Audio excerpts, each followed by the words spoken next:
Video को like and comment करें और दीनी मालूमात के लिए हमारे चैनल अल-हक मीडिया को सब्सक्राइब करके बेल आइकन को दबा दें ताकि सबसे पहले हमारी बात आप तक पहुंच सके। अस्सलामु अलैकुम व रहमतुल्लाहि व बरकातुहू। उम्मीद करता हूं कि आप तमाम हजरात बखैर व आफियत होंगे। इस्लाम ने पाकी पर बहुत ज्यादा जोर दिया है। वजह इसकी है कि कुरान करीम की बेशुमार आयतें ऐसी हैं जो पाकी पर, तहारत पर दलालत करती है। रब कायनात का इरशाद है वसियाबका फतहिर, कि आप अपने कपड़ों को पाक रखिए, अपने लिबास को उम्दा रखिए। अल्लाह के रसूल अलैहिस्सलातु वस्सलाम इरशाद फरमाते हैं अत्तुहुरु निस्फुल ईमान, कि पाकी तहारत निस्फ ईमान है। इसी वजह से हमारे लिए जरूरी है कि हम अपने कपड़ों को भी पाक रखें, अपने बदन को भी पाक रखें, और जिस घर में हम जिंदगी गुजार रहे हैं उस घर को भी पाक रखें। जिस तरीके से लिबास का पाक रखना, बदन का पाक रखना जरूरी है, इसी तरीके से हमारे बदन के अंदर दो मखसूस जगहें ऐसी हैं कि उन दो मखसूस जगहों को साफ करना बहुत जरूरी है।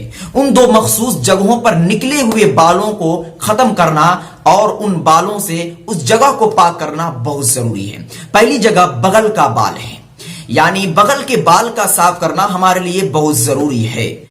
देखिए, बगल के बाल आप जिस तरीके से चाहे उस तरीके से साफ कर सकते हैं। आप उसको साफ करने के लिए रेजर का इस्तेमाल कर सकते हैं, क्रीम वगैरह का इस्तेमाल कर सकते हैं, लेकिन बेहतर यही है कि आप उन बालों को उखाड़ कर फेंक दें, क्योंकि हदीस से इसका सबूत मिलता है। इसी वजह से उलमाए किराम कहते हैं कि मुस्तहब और सुन्नत यही है कि बगल के बालों को रेजर से न साफ करके उसको उखाड़ा जाए। लेकिन अगर उखाड़ने में आपको तकलीफ हो रही है, दुश्वारी का सामना करना पड़ रहा है, तो आप दीगर किसी और तरीके से उन बालों को साफ कर सकते हैं। आप इस मसले को अगर देखना चाहते हैं तो खोलिए शामी जिल्द 9 सफा 583 पर यह मसला आपको मिल जाएगा।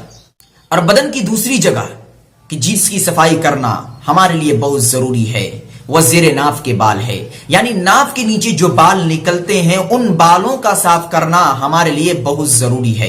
अगर हम एक वक्त तक साफ नहीं करते हैं तो हम गुनहगार होंगे। उलमाए किराम ने लिखा है कि अगर कोई शख्स 40 दिन तक उन बालों को यूं ही छोड़ देता है, उन बालों को साफ नहीं करता है, तो ये मकरूह तहरीमी है, और इस सूरत में नमाज पढ़ना भी मकरूह हो जाती है। इसलिए मुस्तहब यही है कि आप अपने बालों को हर हफ्ता, यानी ज़ेरे नाफ के जो बाल है उन बालों को हर हफ्ता जुमा के दिन मामूल के साथ साफ करें। अतिब्बा ने, हकीमों ने यह लिखा है कि जिस शख्स को इह्तिलाम का मर्ज हो वो हमेशा इस बात का ख्याल रखे कि हर हफ्ता ज़ेरे नाफ के बाल को साफ करे, और मुस्तहब भी यही है।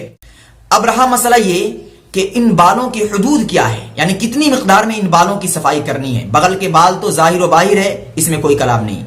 ज़ेरे नाफ की मिकदार क्या है, यानी ज़ेरे नाफ के जो बाल हैं कहां से कहां तक हैं और उन बालों को कहां से कहां तक साफ करना है। उलमाए किराम लिखते हैं कि नाफ से लेकर खुसियतैन के नीचे तक, जहां तक बाआसानी आप साफ कर सकते हैं, वहां तक आपके लिए जरूरी है कि उन बालों को साफ करें।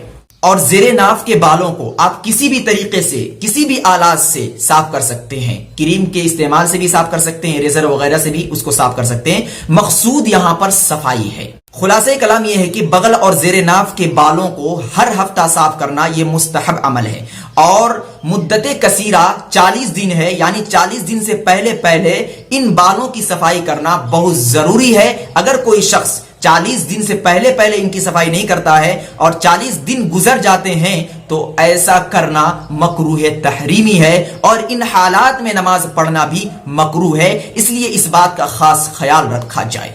वीडियो को लाइक एंड कमेंट करें और दीनी मालूमात के लिए हमारे चैनल अल-हक मीडिया को सब्सक्राइब करके बेल आइकन को दबा दें ताकि सबसे पहले हमारी बात